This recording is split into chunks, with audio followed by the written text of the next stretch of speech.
You are tuned in to If It Wasn't for Art, your one stop shop for everything related to art and culture.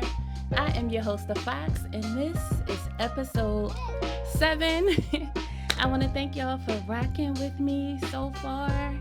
We're on our 7th episode, and this was just an idea that popped into my head that became a reality. So, thank y'all for being on this journey with me. We're in a new season, summertime is here. We just celebrated Father's Day, so I want to shout out to all the kings out there that are taking care of their families, doing their best to honor their children.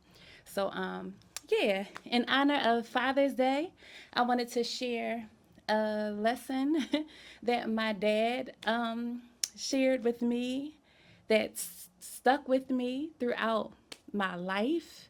We were living in North Philly, had to be like in the 3rd grade, and my dad, he made all of our meals. So he was in the kitchen cooking, and he told me and my brother to come to the kitchen. So we're watching him cook, and he goes in his pocket and pulls out a $5 bill. So he says, "What's this?" So we're like, "Money. It's $5, right?" And he's like, "No, it's a piece of paper." So he took the $5 and put it over the burner on the stove, and we watched it like go up in flames. And he was like, "Never do anything, just anything for a piece of paper." And that visual, like, it really stuck with me. To this day, I value money. I understand it's a resource. It's important to have in order to do things that you need to do and want to do.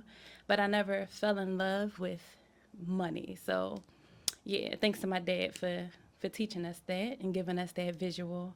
Um, I didn't always appreciate my dad's protection growing up. I don't know if you guys remember the movie Finding Nemo, but I felt a bit smothered growing up. I was always adventurous, wanted to, explore and see what was out there.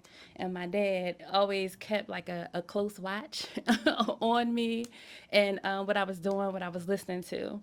So, ironically, it was a rapper that kind of made me look at things a little differently as it relates to appreciating my pop, right? So I'm gonna start off with a little story time. So back in the day, when I was, my teenage years, I wanted to model. So if you are in Philly and you wanted to model back then, it was one guy that you had to call.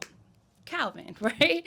And you probably remember who this is. It was a photographer named Calvin Childs. Everybody shot with him in the city, and I did some photo shoots with him previously before this opportunity came along. So it was a rapper, I won't say his name. It was a rapper from the city, signed to a legendary rap group, and he had a photo shoot with Calvin for like a magazine or something that they were celebrating. So Calvin knew that I, did music also. So he called me and asked if I wanted to be the model for this particular photo shoot with this particular artist, right? So I'm living on South Street at the time. I'm still living with my dad. And Calvin calls and he's like, "Hey, I got this opportunity for you. It could be a good opportunity for you to network. I know you do music too." And yeah, he's looking for a model. So I'm like, okay. He tells me that the photo shoot is at Penn's Landing. No problem. So I go to the photo shoot. I think my cousin might have been with me. And do the photo shoot, met the artist. He was, kind, polite, and stuff like that. And it worked out. My cousin actually knew his manager, too. So after the shoot, they're like, "Oh, y'all want to go get something to eat? Let's, go celebrate or whatever." So I'm like, "All right, cool. We'll go celebrate." So my cousin goes with the manager, and I end up riding with him. We ended up getting split up, and he took me to this building. It looked like a house, right? So we get in front of this house. I'm thinking it's a house, and he's like, "Oh, I'm gonna stop here for a second." So I'm like, okay. So we're like in the heart of the hood. At this time, I told you I was from North Philly, but lived on South Street for a while. And when I was living on South Street, I never really went back to North Philly. But this was jogging my memory. I had to be like 19, 20 at the time. So we're in front of this house, and he, says something at the door. Someone opens the door, and it's not a house at all. It's a bar, like a speakeasy. Like, mind you, I'm pretty like young, so I didn't really do bars and stuff. So this is like my first experience seeing like a bar. So I'm super nervous. Like, okay. So he's sitting there, he's talking to like his family. This is like his neighborhood type situation. I think his brother came in, so he's talking with his brother. And I'm just sitting there like looking at the door thinking, please don't get raided with me sitting in here. My dad is gonna kill me, right? So I guess he noticed that I was a little antsy. So he like, you ready to go? And I'm like, yes, I was ready to go. Like when you said, do you want to come in, right? So he ends up taking me back home. And he's like, well, where you live, I'm going to drop you back off. So I tell him I live on South Street, but I'm like, but you can drop me off at the corner, like around the corner. And he like, you live on South Street. I want to see the house. I'm just thinking like, oh, man, like it's a regular house with a door, some windows, right? So I tell him the block. We get to my block, and my pop is standing at the door with that look like, where is this girl at? So I'm like, oh my goodness. So I hit one of these drawers and I slide like all the way in the seat so my pop wouldn't see me. So I'm like, I'm telling the guy, I'm like, my dad's at the door. Like, could you drop us off at the corner? Like, drop me off at the corner. And he looked at me and he was like, you got a dad? I was like, yeah, like, yes, I have a dad. Like, and he's at the door waiting for me, and I'm not hopping out your car. So he takes me like around the corner or whatever, and he parks the car, and he gives me like this PBS special pep talk.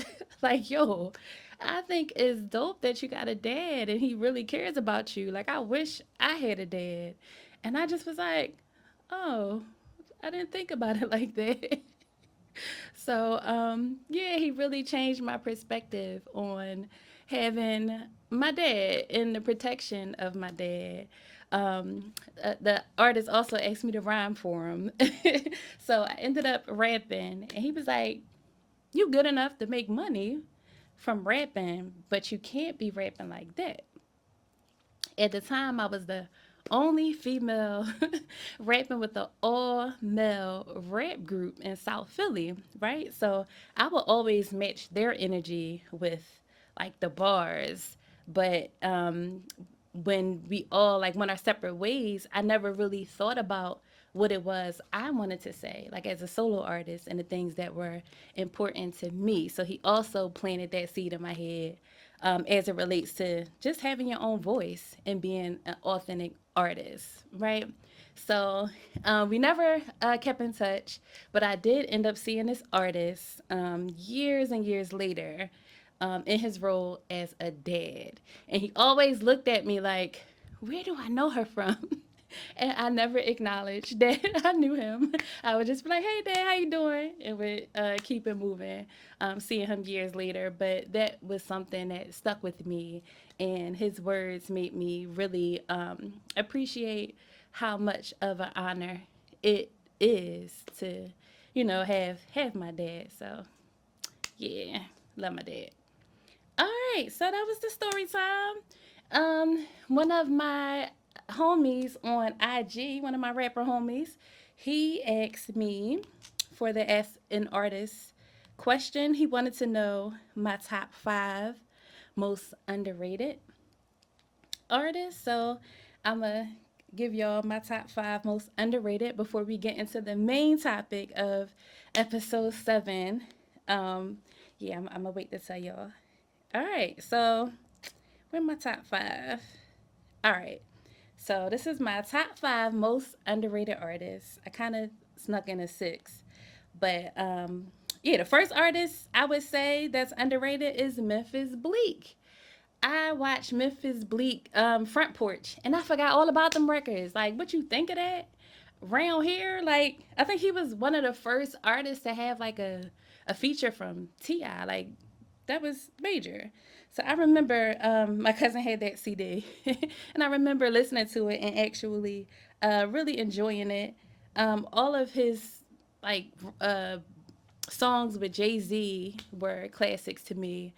Uh, I remember when I first heard Crew Love. It was a white Rockefeller tape. Like, I would never forget. I got my hands on his tape and it had Crew Love on it with Beans. That's like one of my favorite Beanie Siegel verses. So, yeah, Memphis Bleak is underrated to me. Next up, I have Malice. Malice from the Clips. I think he is underrated. I could be wrong. Let me know. I prefer Malice. Um, Next, we got Dave East. I think Dave East is really dope. I also think he should be bigger than what he is. I could be wrong. He might be already, big, but to me, I would love to see more of Dave East. I think he's super talented. He has this record that I use sometimes to connect with some of my students that are in like a mandated program for music. He has a record called Numb, and he does a brilliant job with like describing like just grief, loss, and depression. It's about not feeling anything at all. So, next on my most underrated artist list is OT Genesis. I think OT is really dope, and I would like to hear more music from him. He makes really hot records, and they're not like corny. Like they're catchy, but they're not corny. So yeah, I appreciate OT's music. Next, we got Big Sean. I like Big Sean. I like his interviews too. Like as an artist, he seems really interesting. So yeah, I want to hear more from Big Sean. And last but not least, I'm gonna sneak PD Crack in there and Young Chris. Like they're one. PD Crack and Chris. I think PD could like tour off of mixtapes. Like I don't know if y'all remember the Crack Files, but yo, I had the Crack Files like all summer, just like playing in a hoopty. Them Jones was like classics. He could definitely like sell out, go on tour, and we'll be rocking with him. Like, yeah, Craig is super underrated, and Chris has been hot since forever, since childhood. So I had to sneak young Chris in there too. All right. So that was my top five most underrated artists from the X Fox segment. Shout out to my rapper homie that submitted the question. And yeah, thanks for the dope questions. Keep them coming. All right. So this episode is dedicated to the Lox. Um, One of my homies, producer homies from Milwaukee, I saw a post up that he put up saying that maturing is realizing that Styles P is a better lyricist than Jadakiss. And now I've been seeing it floating around on social media. So my initial reaction was like, absolutely not. Like, Kiss is like the greatest, right?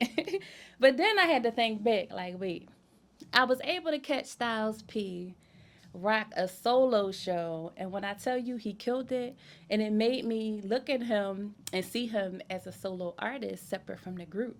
Like he killed it so much that I had to double back and get tickets for their anniversary show. It was really that good. So I can't make this a versus because putting Kiss and Styles against each other just sounds crazy to me. But I will celebrate the both of them. I also hate when males do that to the female rappers, like putting them up against each other. So I'm not gonna do that. I'm gonna celebrate them both by highlighting my favorite songs, top five favorite songs from the both of them. And yeah, so let's start with Kiss. My favorite Jadakiss song of all time is By Your Side. Like, That song is a multi-purpose song. You can put it on when you're driving. You could put it on when you're cleaning the crib, cooking, like whatever. Like, it don't matter. Like just the beat alone, like that soulful sample, amazing. Yeah, I listen to that song so much. And Jadakiss, his style of like rhyming just reminds me of like a cipher. His cadence, his tempo, like he has a rhyme pattern that you can literally count on. Like you can hear his bars, if that makes sense. But yeah, By Your Side is so classic. Um, yeah, and Jadakiss's voice is just like it cuts through that the production so well. I also like how Kiss will take a soulful sample and he'll rhyme and let the sample come in and breathe. The sample might make sense from the last bar that he spit, or it could be something totally left field. But yeah, I like that about Jadakiss. It gives him like that signature sound. The next song, my second favorite song by Jadakiss. I spoke about this one on the first episode. Is For the Love, right? Just the beat was just like it just felt like summer.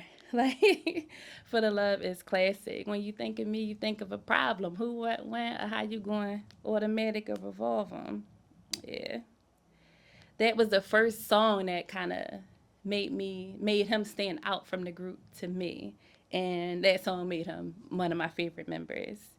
The next song that I have on my top five Jadakiss favorite Jadakiss songs is "Put Your Hands Up." He gave us so many quotables on "Put Your Hands Up." One of them, I think Wayne did like a hook, I think used for the hook, to start with straight shots and then pop bottles, flirt with the hood rats, then pop models. Like, yeah, he gave us a lot of quotables in that joint, and the beat was just like so like infectious. Another record that I absolutely love from Jadakiss is Me. It's so self-centered. Yeah, it's just like all about him. He also in the production uses the soulful sample again, and just like that's what makes it his signature sound to me. Um, yeah. Another record that I absolutely love is Feel Me, right? So that one, I kind of slept on that one. I caught it like not too long ago, and it made me like really tune in. The beat is crazy. I think Alchemist might have did the beat, but he just talks about his upbringing, and Jadakiss don't really give us too many vulnerable records, so I really appreciated that song from him. Feel Me. He talked about his dynamics with his dad, the challenges of connecting sometimes. So yeah, Feel Me is really rare for Jadakiss, in my opinion. Another bonus record that I would say I enjoy from Jadakiss would be Letter to Big. He really opened up on that song. I remember coming across that record after watching Notorious when that movie was out. I think it was on the soundtrack, if I'm not mistaken. But I played that song so many times, just like on a loop. One of my favorite lines from that John is, "In your memory, I keep a Coogee in my closet." Just was like, oh, so dope. Yeah, and it had Faith on the hook. So yeah, Letter to Big was fire. All right, now let's get into some of my favorite joints from Styles P. One song that I really enjoy just vibing out and listening to. It's Cool Out. I don't even think it was like a single or anything. I think it was like a mixtape cut, but he sounds so dope on that beat. I love how Styles uses alliterations. Like he might say a word that begins with the letter D three times, and it'll just flow. It doesn't sound forced or anything like that. Styles also reminds me of like an inner thought or like your conscience talking to you. Like he talks to his listeners, not like at his listeners. So yeah, I think that is what makes Styles so unique to me. Another record that I enjoy from Styles P is Gangsta and a Gentleman. He talks about his upbringing a lot on that record, how he grew up with his mom, how she remarried, um, and his stepfather didn't treat him too kind. He also talked about like getting into the streets really young based on his upbringing and the challenges that he was going through in his household. And it's a really vulnerable record. Styles also raps like he been through some things. You can tell he is talking from his experiences, and that also sets him apart to me. Another record is "I'm a Rough Rider." It's my workout song with Jadakiss on the hook. That beat is like so crazy. Another one I really enjoy is "My Life," featuring Pharaoh Monch. It's from one of my favorite eras of hip hop, like just that feel good backpack type of record with the boom bap beat. Yeah. My life is all I have. My rhymes, my pen, my pad. Yeah. That's a really, really good record. Another really good record is Porsche Lights. Man, I really enjoy that record from Styles P. Um, yeah. And my bonus song from Styles is Hit Different. You can just put that on and just vibe out. It's something about those horns. It really hit different.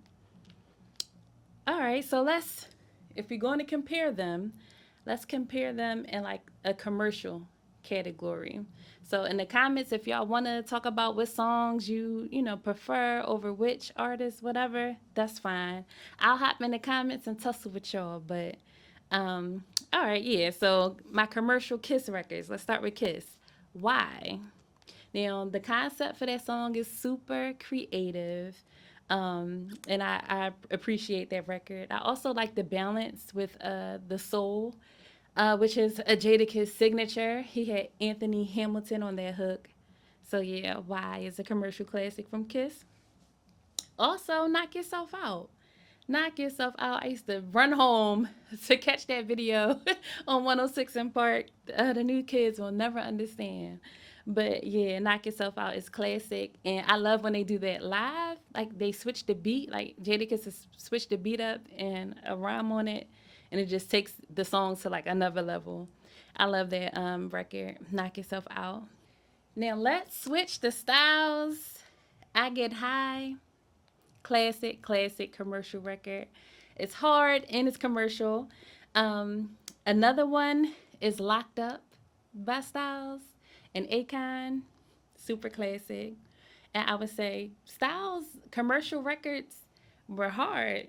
And Jadakiss commercial records were more female friendly. And I think that could be why Kiss tipped the scale a little, in my opinion. He catered to the women also to like expand his fan base. So let's go R&B. Jadakiss had Maya's Best of Me before the remix with Jay Z, the original, that was classic. And Mariah's Kiss, Kiss Me. That was a classic. Also Throwback with Usher. Love that song. Um, I had a hard time finding R&B cuts for Styles, so let me know if I'm missing something. But I did come across Blow Your Mind. Y'all remember that one with Swiss, him and Styles P? Like that song just felt so good to me. But yeah, I don't know if I would classify it as R&B. Y'all let me know. All right. Some of my favorite Kiss verses has to be 24 Hours to Live. That's like such a creative concept for a song. If I had 24 hours to kick the bucket, I probably eat some fried chicken and drink a Nantucket. Like, who says that? So classic. Another one of my favorite verses from Jadakiss is off of the Fabulous and Jadakiss collaboration, Freddie versus Jason. That verse is just like so creative and menacing. I love that verse from Jadakiss. One of my favorites for sure. Another one is Last Day. The beat is just like so theatrical. like, yeah, super classic. Now let's switch over to Styles. Some of my favorite verses from Styles P has to be Reservoir Dogs. I don't give a who you are. So F who you are. Like, he just declared war and like the opening bars on somebody else's song. Yeah, and Styles, he's always reminding you of how much he don't care. Like he's this close to crashing out on like every verse. Another one that I enjoyed from Styles is BMF with Rick Ross. I love that record. Um, yeah, so those are some of the Styles verses that I enjoy. I also love when they go back and forth. So I'm gonna share some of my classic back and forth Styles and Jadakiss records, banned from TV. Yeah, that's like one of my favorites. Dope Money is classic, so classic, and the Keeping It Gangster remix. Y'all remember that? Yeah, they killed that. So yeah, those are some of my favorite verses and collaborations from Styles and Jadakiss. Yeah, it's a treat seeing them rock live. So if you've never caught them live, please go and see them perform. It is a rare treat that we get to see hip hop grow older, and to see what that looks like and sound like is phenomenal. A lot of our artists, unfortunately, do not get to grow older, and we're left as just fans of the music wondering what they could have been. So to see Styles and Jadakiss and even Chic Luch, like just rock from then to now, and they're still going. Is just like, yeah. I was able to tell them to their face just how much of a fan and how much I just enjoy their artistry and how much it impacted me. Yeah, so that was dope to be able to tell them that in person. Also, Chic, I don't want to leave out Chic. Chic was my second favorite on their first album, Money, Power, and Respect. And he really shined during their Tiny Desk. Like his voice sounded incredible live on that Tiny Desk series. Just to be honest, it wasn't my favorite performance from them, but the front porch that like totally made up for that. Um, yeah, super Lox fan. So shout out to Styles and Jadakiss and Chic Luch, and go see them live if you've never seen them before. So this is a new segment called Check the Rhyme, and I want y'all to guess the rhyme in the comments. Let me know what artist and what song these lyrics are from. I had to hustle. My back to the wall, ashy knuckles, pockets filled with a lot of lint, not a cent, got a vent. Lot of innocent lives lost on the project bench, what you hollering? Gotta get dough, bring dollars in. By the bodega, iron under my coat, feeling braver. Do rag, wrapping my waves up, pockets full of hope. Do not step to me, I'm awkward. I boxed lefty and orphan. My pops left me in orphan. My mama wasn't home. Could not stress to me, I wasn't grown. Especially on night side. Brought something home to quiet the stomach rumblings. My demeanor, 30 years my senior. My childhood didn't mean much, only raising green up. Raising my fingers to critics, raising my head to the sky. I did it multi before I die. No lie. I chose my own fate. Drove by the fork in the road and went straight. It's one of my favorites, by the way. But yeah, that's Check the Rhyme. Let me know whose bars are those. This concludes this episode of If It Wasn't for Art. Y'all gotta remember the ladies. We love hip hop too. Yeah, so thank you so much for watching. Shout out to all the queens that's been rocking with me also. So yeah, don't forget about the ladies that love hip hop. We buy music, we go and support the shows. So make sure you are celebrating the queens in your music and the things that you do. Peace.